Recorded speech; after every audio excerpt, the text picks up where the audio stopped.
ચર્ચા કરવી છે.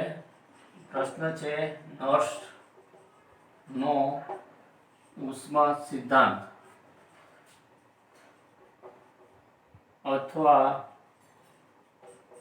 નર્સનો ઉષ્મા પ્રમેય સમજાવો. આ 7 માર્ક્સનો પ્રશ્ન યુનિવર્સિટીની પરીક્ષામાં પૂછાય છે. નર્સનો ઉષ્મા સિદ્ધાંત સમજાવો અથવા નર્સનો ઉષ્મા પ્રમેય સમજાવો. એ 7 માર્ક્સનો એક પ્રશ્ન પૂછાય છે. તો આ ઉષ્મા પ્રમેય, નર્સનું ઉષ્મા પ્રમેય શું છે અને એમાં કઈ કઈ બાબતોનો સમાવેશ થયો છે. આ જે સિદ્ધાંત જે છે એ ઉષ્માગતિશાસ્ત્રનો ત્રીજો નિયમ પ્રસ્થાપિત કરવા માટેનું પૂર્વ ભૂમિકા છે. ઉષ્માગતિશાસ્ત્રનો પહેલો નિયમ છે, બીજો નિયમ છે, શૂન્ય નિયમ છે, એ આપણે આગળ સ્ટડી થઈ ગયો છે એનો. આ જે નર્સનો ઉષ્મા સિદ્ધાંત જે છે એના ઉપરથી જુદા જુદા વૈજ્ઞાનિકોએ ઉષ્માગતિશાસ્ત્રનો ત્રીજો નિયમ પ્રસ્થાપિત કર્યો. એટલે ઉષ્માગતિશાસ્ત્રનો ત્રીજો નિયમ સમજવો હોય તો નર્સનું ઉષ્મા પ્રમેય અથવા ઉષ્મા સિદ્ધાંત સમજવો પડે. એટલા માટે થઈને એ નર્સનું હીટ થિયરમ ઉષ્માગતિશાસ્ત્રના ત્રીજા નિયમથી આગળ આપણા સિલેબસમાં છે. તો નર્સનો ઉષ્મા સિદ્ધાંત શું છે? તો નર્સ નામના વૈજ્ઞાનિકે 1906 ની અંદર, એટલે કે 20મી સદીની શરૂઆતમાં આ સિદ્ધાંત આપ્યો. અને શું કીધું એને કે જ્યારે કોઈ પણ સિસ્ટમ હોય, પ્રણાલી હોય, તો એ નીચા તાપમાને લો ટેમ્પરેચર રાખીએ ત્યારે એમાં ઉષ્માના મૂલ્યમાં શું ફેરફાર થાય છે એની ગણતરી કરી અને નર્સ નામના વૈજ્ઞાનિકે આ સિદ્ધાંત આપ્યો. જેમ જેમ સિસ્ટમ હોય કે પ્રણાલી હોય કે રિએક્શન હોય કે પ્રોસેસ હોય કે પ્રક્રિયા હોય, એનું ટેમ્પરેચર ઓછું કરી નાખીએ, નીચા તાપમાને કરીએ, તો ઉષ્માના મૂલ્યમાં શું ફેરફાર થાય છે એની ગણતરી આ નર્સ નામના વૈજ્ઞાનિકે કરી. અને એના ઉપરથી નિરપેક્ષ શૂન્ય તાપમાને એટલે કે નીચા તાપમાને ઉષ્માગતિશાસ્ત્રનો ત્રીજો નિયમ આ નર્સના ઉષ્મા સિદ્ધાંત પછી પ્રસ્થાપિત થયો. તો ઉષ્માગતિશાસ્ત્રનો ત્રીજો નિયમ પ્રસ્થાપિત કરવા માટે નર્સનું ઉષ્મા સિદ્ધાંત નીચા તાપમાને ઉષ્માના મૂલ્યમાં શું ફેરફાર થાય છે એ સમજાવવાનો એને પ્રયત્ન કર્યો. એટલે નર્સના કહેવા મુજબ બધા જ ઘન પદાર્થની ઉષ્મા ક્ષમતા, અહીંયા ઉષ્મા ક્ષમતા એટલે કે હીટ કેપેસિટી, તો પહેલા ઉષ્મા ક્ષમતા એટલે શું એ પણ આપણે આગળ ત્રીજા સેમેસ્ટરમાં કે એમ કંઈક આવ્યું ગયું. Cp - Cv = R. Cp એટલે શું? અચળ દબાણે હીટ કેપેસિટી, ઉષ્મા ક્ષમતા, અથવા ઘણી બુકની અંદર ઉષ્મા ગુંજાશ શબ્દનો ઉપયોગ કર્યો છે. એટલે ઉષ્મા ક્ષમતા, ઉષ્મા ગુંજાશ અચળ દબાણે અને અચળ કદે Cp - Cv = R, જ્યાં R બરાબર વાયુ અચળાંક. આ સમીકરણ આપણે પ્રસ્થાપિત કર્યું છે. Cp - Cv = R એટલે ઉષ્મા ક્ષમતા. એટલે નર્સે શું કીધું કે બધા જ ઘન પદાર્થની ઉષ્મા ક્ષમતા નિરપેક્ષ શૂન્ય તાપમાને એટલે 0 કેલ્વિને ઘટવાનું વલણ ધરાવે છે. તો ઉષ્મા ક્ષમતા એટલે શું એ પ્રશ્ન પહેલા આપણને થાય અથવા થવો જોઈએ. કે જે કોઈ પ્રણાલી હોય, પ્રક્રિયા હોય, એમાં 1 ડિગ્રી સેલ્સિયસ જેટલો તાપમાનનો વધારો કરવા માટે આપતી પડતી ઉષ્મા ને ઉષ્મા ક્ષમતા કહેવામાં આવે. ધારો કે કોઈ સિસ્ટમ જે પ્રણાલી જે છે એ 20 ડિગ્રી ટેમ્પરેચરે 20 ડિગ્રી સેલ્સિયસ તાપમાને કામ કાર્યરત છે. હવે એ 20 ડિગ્રી ટેમ્પરેચર છે એમાં 20 માંથી 21 ડિગ્રી સેલ્સિયસ તાપમાન કરવું હોય તો કેટલી ઉષ્મા આપવી પડે, કેટલી ઉષ્મા શોષાય, એને આપણે ઉષ્મા ક્ષમતા કહીએ છીએ. તો આ રીતે નીચા તાપમાને જઈએ ઘન પદાર્થની પ્રણાલી તો ત્યાં આગળ ઉષ્મા ક્ષમતા ઘટવાનું વલણ ધરાવે છે. તો અહીંયા હીટ કેપેસિટી જે છે એ નર્સે શું કીધું કે કોઈ પણ ઘન પ્રણાલી હોય તો એમાં ઘનની ઉષ્મા ક્ષમતા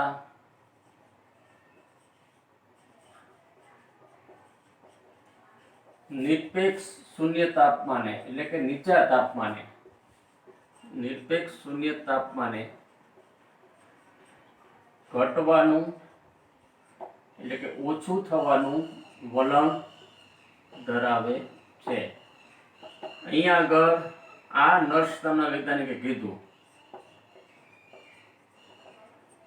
નર્સનું આ રીતનું વલણ છે અથવા આ રીતનું સંશોધન છે. ઘન પદાર્થની ઉષ્મા ક્ષમતા નિરપેક્ષ શૂન્ય તાપમાને ઘટવાનું વલણ ધરાવે છે. એટલે ઉષ્મા ક્ષમતા જે છે એ જેમ જેમ તાપમાનમાં ઘટાડો થતો જાય તેમ તેની ઉષ્મા ક્ષમતાનું મૂલ્ય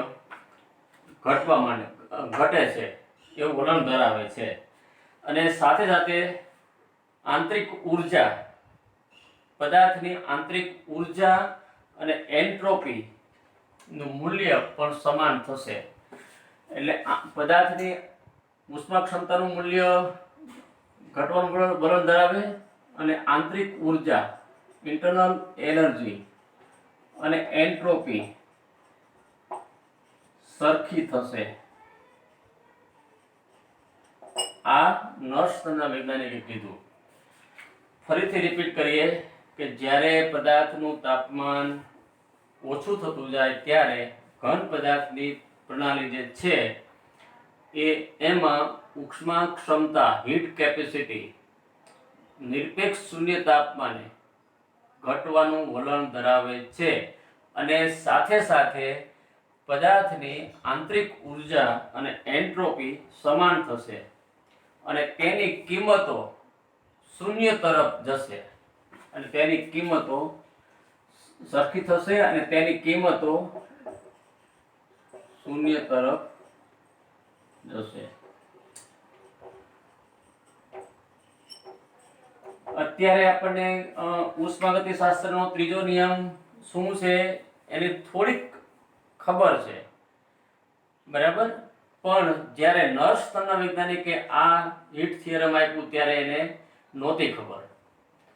શું નહોતી ખબર કે જેમ શૂન્ય તાપમાન તરફ, નિરપેક્ષ શૂન્ય તાપમાન તરફ જતા જઈએ તેમ એન્ટ્રોપી ઘટે છે અથવા શૂન્ય થાય છે, બરાબર. એને ત્યારે નહોતી ખબર. પણ એના ઉપરથી પછી નર્સના ઉષ્મા થિયરમ પછી નર્સે શું કીધું કે ઘનની ઉષ્મા ક્ષમતા નિરપેક્ષ શૂન્ય તાપમાને ઘટવાનું વલણ ધરાવે છે.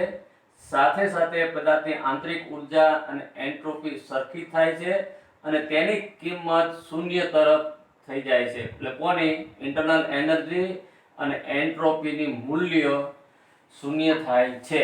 આ નર્સ નામના વૈજ્ઞાનિકે ઉષ્માગતિશાસ્ત્રના ત્રીજા નિયમ પહેલા સંશોધન કરી અને આ વસ્તુ એને કીધી. અને એના ઉપરથી બીજા બધા વૈજ્ઞાનિકો પ્લાન્કે, લેવિસે, રેન્ડાલે, અલગ અલગ વૈજ્ઞાનિકોએ ઉષ્માગતિશાસ્ત્રનો ત્રીજો નિયમ સમજાયો. પણ એની શરૂઆત નર્સ નામના વૈજ્ઞાનિકે કરી અને એના ઉપરથી એને કીધું.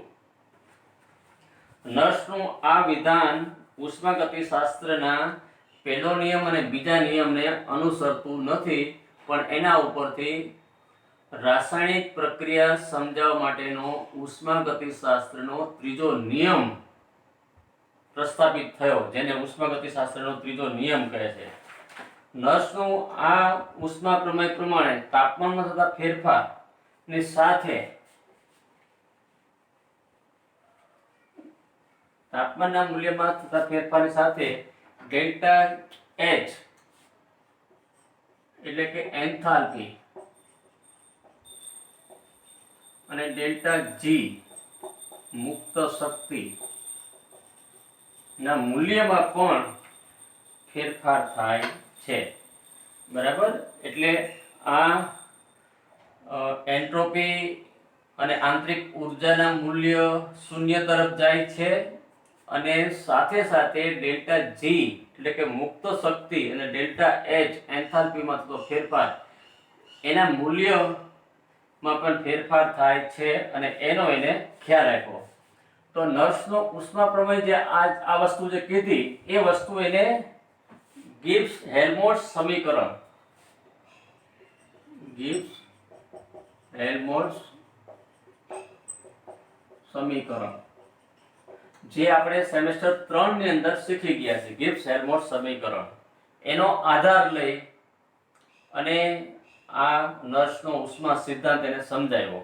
તો ગિબ્સ હેલ્મહોલ્ટ્ઝ સમીકરણ શું છે? તો ડેલ્ટા જી બરાબર ડેલ્ટા એચ પ્લસ ટી કૌંસમાં delta G upon delta T અચળ દબાણે. બરાબર. આ જે સમીકરણ છે આ સમીકરણ ગિબ્સ હેલ્મહોલ્ટ્ઝ સમીકરણ સેમેસ્ટર 3 માં આપણે શીખી ગયા છીએ. આ ગિબ્સ હેલ્મહોલ્ટ્ઝ જે સમીકરણ છે એનો આધાર લઈ અને નર્સ નામના વૈજ્ઞાનિકે ઉષ્મા પ્રમેય સિદ્ધાંત આપ્યો. હવે આ સમીકરણ સૂચવે છે કે નિરપેક્ષ શૂન્ય તાપમાને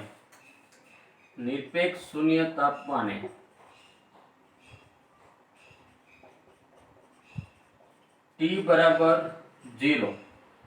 તો અહીંયા આગળ T બરાબર 0 નું જે મૂલ્ય છે તો delta G upon dt at the constant pressure નું મૂલ્ય પણ ઓછું થતું જશે. જેમ જેમ તાપમાનનું મૂલ્ય ઓછું થતું જાય એમ ઓછું થતું જશે અને જ્યારે T બરાબર 0 એટલે કે નિરપેક્ષ શૂન્ય તાપમાને આ જે મૂલ્ય છે ઓછું થતું જાય છે અને સાથે સાથે પછી શૂન્ય થઈ જાય છે. એટલે અહીંયા આગળ ગિબ્સ હેલ્મહોલ્ટ્ઝ સમીકરણનો આધાર લઈ નર્સનો ઉષ્મા સિદ્ધાંત સમજાવવાનો પ્રયત્ન કર્યો અને એમાં નિરપેક્ષ શૂન્ય તાપમાન અથવા ટેમ્પરેચરના તાપમાનના મૂલ્યમાં ઘટાડો કરતા જઈએ એમ આ મૂલ્ય જે છે એ મૂલ્ય પણ ઓછું થતું જાય અને જ્યારે T બરાબર 0 થાય ત્યારે આ આખું મૂલ્ય જે છે એ પણ 0 થાય અને એના હિસાબે શું થઈ જાય? ડેલ્ટા જી બરાબર ડેલ્ટા એચ એટલે કે મુક્ત શક્તિમાં થતો ફેરફાર નું મૂલ્ય એન્થાલ્પીમાં થતા મૂલ્યની બરાબર થાય. પણ ક્યારે થાય? ગિબ્સ હેલ્મહોલ્ટ્ઝનું જે સમીકરણ છે એમાં તાપમાનનું મૂલ્ય ઓછું કરતા જઈએ, ઘટાડતા જઈએ અને એમ કરતા કરતા T બરાબર 0 એટલે કે નિરપેક્ષ શૂન્ય તાપમાન T બરાબર 0 કરીએ ત્યારે ડેલ્ટા જી બરાબર ડેલ્ટા એચ એટલે કે મુક્ત શક્તિમાં થતો ફેરફાર બરાબર એન્થાલ્પીમાં થતો ફેરફાર થઈ શકે. એટલે આ પ્રકારની રાસાયણિક પ્રક્રિયા હોય કે જેમાં ધીમે ધીમે ટેમ્પરેચર ઓછું કરતા જઈએ અને એકદમ નિરપેક્ષ શૂન્ય તાપમાન 0 કેલ્વિન કરીએ ત્યારે ઘન પ્રણાલીની અંદર મુક્ત શક્તિમાં થતો ફેરફાર ડેલ્ટા જી એ એન્થાલ્પીમાં થતો ફેરફાર જેટલું થાય છે. હવે આ સમીકરણને આપણે સ્વીકારીએ તો શું લખી શકીએ? બરાબર. તો શું લખી શકાય? લિમિટ T ટેન્ડ્સ ટુ 0 બરાબર delta G upon dt P બરાબર delta H limit T tends to 0 delta H બરાબર 0. આ જે સમીકરણ છે એને આપણે 2 નંબર આપીએ. એટલે જે સર્વોચ્ચ જે સમીકરણ હતું એમાં લિમિટ t ટેન્ડ્સ ટુ 0 એટલે તાપમાનમાં ઘટાડો થતો જાય અને 0 સુધી આવી જાય તો del delta g upon delta t A constant pressure is equal to limit t tends to 0 delta h બરાબર 0. આ જે સમીકરણ છે એ સમીકરણને આપણે આલેખ ગ્રાફિકલ રીતે જોડીએ તો શું લખી શકાય? ગ્રાફ દોરીએ, x અક્ષ ઉપર તાપમાન રાખીએ અને અહીં આગળ ડેલ્ટા g અથવા ડેલ્ટા h નું મૂલ્ય રાખીએ તો શરૂઆતની અંદર જે છે એ વધારે હોય પછી 0 તરફ આવે અને આ રીતે ઘટતું જાય. અહીં આગળ કયું મૂલ્ય આવશે? ડેલ્ટા g આવશે, અહીં આગળ ડેલ્ટા h આવશે. આ જે 0 કેલ્વિન બરાબર, ત્યારે ડેલ્ટા g અને ડેલ્ટા h નું મૂલ્ય સરખું થઈ જશે. પછી તાપમાનમાં વધારો કરતા જઈએ એમ ડેલ્ટા h નું મૂલ્ય વધતું જશે અને ડેલ્ટા g નું મૂલ્ય અને ડેલ્ટા h નું મૂલ્ય ઘટતું જશે, ડેલ્ટા g નું મૂલ્ય વધતું જશે. આ જે મૂલ્ય જે છે એ વાઇસ વર્સા પણ હોઈ શકે, એટલે કે ડેલ્ટા g જે ઉપર છે એ નીચે પણ આવી શકે અને ડેલ્ટા h નું મૂલ્ય જે ઘટે છે એ વધી પણ શકે. એટલે કે નિરપેક્ષ શૂન્ય તાપમાનથી દૂર જતા જઈએ તેમ તેમ ડેલ્ટા h ના પ્રમાણમાં ડેલ્ટા g નું મૂલ્ય વધે છે અને આ જ પ્રમાણે ઉલટું પણ શક્ય છે. તો આ રીતે નર્સના ઉષ્મા પ્રમેય અનુસાર જો નિરપેક્ષ તાપમાન લગભગ શૂન્ય થઈ જાય તો રાસાયણિક અથવા ભૌતિક રૂપાંતર માટે એન્ટ્રોપી ફેરફાર ડેલ્ટા S લગભગ શૂન્ય થઈ જાય. એટલે કે આ વિધાન જે છે લિમિટ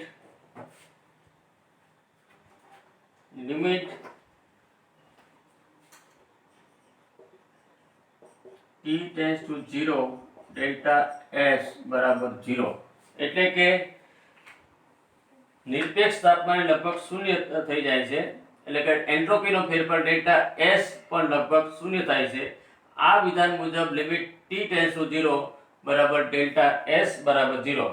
અને આના ઉપરથી ઉષ્માગતિશાસ્ત્રના બે સિદ્ધાંતોનો ઉપયોગ આગળ આપણે કરી ગયા છીએ.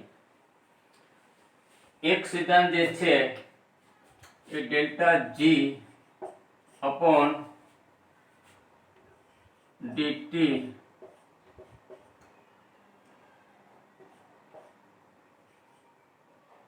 બરાબર માઇનસ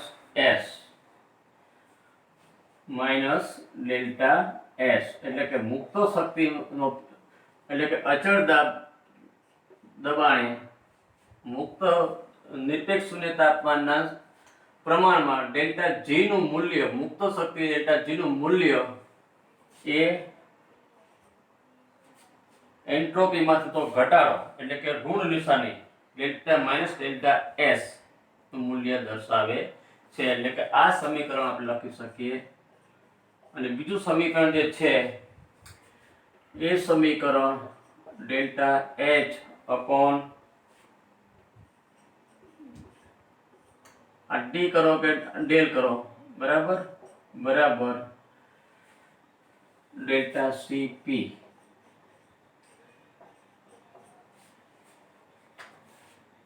તો આ બે ઉષ્માગતિશાસ્ત્રના સિદ્ધાંતને આધારે જ્યારે અચળ દબાણ હોય એવી રાસાયણિક પ્રક્રિયામાં તાપમાનના મૂલ્યની સાથે સાથે મુક્ત શક્તિમાં થતો ફેરફારનું મૂલ્ય એ એન્ટ્રોપીના મૂલ્યમાં ઘટાડો દર્શાવે છે. એટલે કે del delta g upon delta t એ કોન્સ્ટન્ટ પ્રેશર એન્ટ્રોપીમાં થતો ફેરફારનું મૂલ્ય ઘટે છે, એટલે કે ઋણ નિશાની દર્શાવે છે. અને તાપમાનના મૂલ્યમાં થતો ફેરફારની સાથે એન્થાલ્પીમાં થતો ફેરફારનું મૂલ્ય એ ઉષ્મા ક્ષમતા ડેલ્ટા CP જેટલું હોય છે. આ શરતોને આધારે આપણે શું લખી શકીએ? Limit t tends to 0 delta s is equal to limit t tends to 0 delta cp બરાબર 0. કારણ કે ડેલ્ટા આ જે મૂલ્ય જે છે એ 0 બરાબર છે, આ મૂલ્ય છે એ પણ 0 બરાબર છે, એટલે આ મૂલ્ય બંને કેવા થશે? સરખા થશે, અને ટોટલ મૂલ્ય કેટલું થશે? 0 થશે. આનો અર્થ શું થાય કે રાસાયણિક પ્રક્રિયાઓ જેવી ઘટનાઓ નિરપેક્ષ શૂન્ય તાપમાનની નજીક હોય ત્યારે એન્ટ્રોપી અને ઉષ્મા ક્ષમતાના ફેરફાર થાય છે. આમ નર્સનું ઉષ્મા પ્રમેય એ આપણને ઉષ્માગતિશાસ્ત્રના ત્રીજા નિયમ તરફ દોરી જાય છે. નર્સનું ઉષ્મા પ્રમેયનું જે સિદ્ધાંત છે, તો પ્રમેય જે છે એ આપણને ઉષ્માગતિશાસ્ત્રના ત્રીજા નિયમ તરફ દોરી જાય છે. હવે આ જે ઉષ્માગતિશાસ્ત્રનો જે નર્સનો જે ઉષ્મા સિદ્ધાંત જે છે એની લિમિટેશન પણ છે, મર્યાદા લિમિટેશન પણ છે, એટલે કે મર્યાદા છે. શું મર્યાદા છે? પહેલી મર્યાદા કે નિરપેક્ષ શૂન્ય તાપમાન જ્યારે હોય ત્યારે પદાર્થની જે ત્રણ સ્થિતિ છે, ઘન, પ્રવાહી અને વાયુ, જ્યારે એકદમ લો ટેમ્પરેચર થઈ જાય છે ત્યારે નિરપેક્ષ શૂન્ય તાપમાન થઈ જાય છે ત્યારે એ વાયુ તરીકે અસ્તિત્વ ધરાવતું હોતું નથી. ટેમ્પરેચરમાં ઘટાડો કરીએ એટલે પદાર્થની જે સ્થિતિ છે એ વાયુ અવસ્થા રહેશે નહીં. એટલે નર્સનો ઉષ્મા સિદ્ધાંત જે છે એ વાયુ પ્રણાલી માટે લાગુ પાડી શકાતો નથી.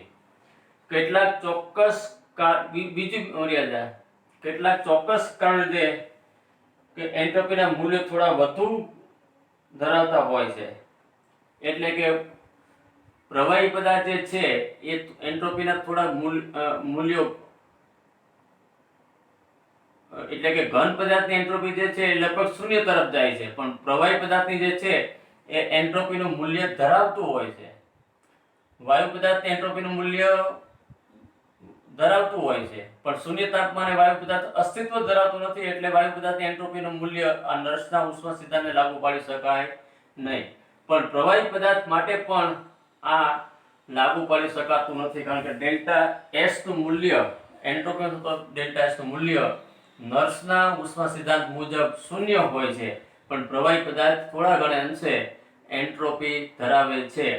એટલે શું કહી શકાય કે નર્સનો ઉષ્મા સિદ્ધાંત જેમ વાયુ પદાર્થને લાગુ પાડી શકાતો નથી, એમ પ્રવાહી પદાર્થને પણ લાગુ પાડી શકાતો નથી. તેથી ફક્ત નર્સનો ઉષ્મા સિદ્ધાંત નિરપેક્ષ શૂન્ય તાપમાને ઘન પ્રણાલી માટે જ લાગુ પાડી શકાય. તો આટલી ચર્ચા ઉપરથી આપણે એવું નક્કી કરી શકીએ કે નર્સના ઉષ્મા સિદ્ધાંતને આધારે જ્યારે તાપમાનના મૂલ્યમાં ઘટાડો કરીએ ત્યારે એન્ટ્રોપીના મૂલ્યમાં શું ફેરફાર થાય છે, અથવા એન્ટ્રોપી કેટલી હોય છે, એના ઉપર વાયુ પદાર્થ નિરપેક્ષ શૂન્ય તાપમાને અસ્તિત્વ ધરાવતો નથી, પ્રવાહી પદાર્થ નિરપેક્ષ શૂન્ય તાપમાને અસ્તિત્વ ધરાવે છે, એટલે કે એન્ટ્રોપીનું મૂલ્ય હોય છે, પણ એન્ટ્રોપી શૂન્ય થતી નથી, એટલે પ્રવાહી પદાર્થને પણ લાગુ પાડી શકાય નહીં. એટલે નર્સનો ઉષ્મા જે સિદ્ધાંત છે એ ફક્ત ઘન પ્રણાલી માટે, એટલે કે નિરપેક્ષ શૂન્ય તાપમાને એન્ટ્રોપી શૂન્ય તરફ હોય છે, અથવા શૂન્ય હોય છે, અથવા ઘટવાનું વલણ ધરાવે છે. એટલે આ રીતે નિરપેક્ષ શૂન્ય તાપમાન, ઓછા તાપમાને, નીચા તાપમાને પ્રણાલી ઉષ્મામાં થતા ફેરફાર ઉપરથી, ઉષ્મા ક્ષમતાના મૂલ્ય ઉપરથી એન્ટ્રોપીનું મૂલ્ય કેવું હોય છે એ નર્સ નામના વૈજ્ઞાનિકે ગિબ્સ હેલ્મહોલ્ટ્ઝના સમીકરણને આધારે ડેલ્ટા જી બરાબર ડેલ્ટા એચ ક્યારે તાપમાનના મૂલ્યમાં ઘટાડો કરતા જઈએ તેમ delta G upon delta T at the constant pressure આનું મૂલ્ય ઘટતું જાય છે, અને લગભગ નિરપેક્ષ શૂન્ય તાપમાન T બરાબર 0 હોય ત્યારે ગિબ્સ હેલ્મહોલ્ટ્ઝના સમીકરણમાં ડેલ્ટા જી બરાબર ડેલ્ટા એચ થાય છે અને એના ઉપરથી કિર્ચોફના નિયમ ઉપરથી અને ઉષ્માગતિશાસ્ત્રના બીજા નિયમોનો ઉપયોગ કરી એન્ટ્રોપીનું મૂલ્ય નક્કી કરવા માટે આ નર્સના વૈજ્ઞાનિકે પ્રયત્ન કર્યો. એટલે અહીંયા આગળ શોર્ટ ક્વેશ્ચન જે પૂછાય છે તો એમાં આ એક પ્રશ્ન પૂછી શકાય કે નર્સનું ઉષ્મા પ્રમેય છે એ કેવા તાપમાન માટે લાગુ પડે છે? તો કે નીચા તાપમાન માટે, લગભગ નિરપેક્ષ શૂન્ય તાપમાન માટે. કઈ પ્રણાલી માટે લાગુ પડે છે? તો ઘન પ્રણાલી માટે લાગુ પડે છે. કયા નિયમનો ઉપયોગ કરીને નર્સનું ઉષ્મા સિદ્ધાંત એને સમજાયો? તો ગિબ્સ હેલ્મહોલ્ટ્ઝનું જે સમીકરણ છે એનો ઉપયોગ કરીને સમજાયો. તો આ રીતે આ પ્રશ્નમાંથી 7 માર્ક્સનો પ્રશ્ન પૂછાય તો પણ પૂછાઈ શકે અને જે બી ક્વેશ્ચન જે છે 1 માર્ક્સનો જે પૂછાય છે એમાં આવા અલગ અલગ રીતે 2 કે 3 પ્રશ્નો કયા તાપમાન માટે આ પ્રણાલી ઉષ્મા સિદ્ધાંત લાગુ પડે છે, કયા પદાર્થની કઈ અવસ્થા માટે લાગુ પડે છે, પ્રવાહી પદાર્થ માટે શું કામ લાગુ નથી પડતો, વાયુ પદાર્થ માટે આ નર્સનો ઉષ્મા સિદ્ધાંત શું કામ લાગુ નથી પડતો, એ આપણે એને પ્રશ્ન જ્યારે પૂછાય તો એનો જવાબ આપણે આ રીતે આપી શકીએ. હવે પછીના વિડિયો લેક્ચરની અંદર ઉષ્માગતિશાસ્ત્રનો ત્રીજો નિયમ અને નિરપેક્ષ ઘન પદાર્થની નિરપેક્ષ એન્ટ્રોપી ગણવાના જે સમીકરણો જે છે એ આપણે હવે પછીના વિડિયો લેક્ચરમાં સમજાવશું. તો આ લેક્ચરની અંદર આપણે નર્સનો ઉષ્મા પ્રમેય અથવા નર્સનો ઉષ્મા સિદ્ધાંત એના વિશે ચર્ચા કરી. આ વિડિયો લેક્ચર બરાબર જોઈ લેજો અને હજી કંઈ એમાં ડાઉટ હોય તો ડાયરેક્ટ ફોન કરીને પૂછશો તો તેનું તમને સોલ્યુશન મળશે. ઓકે.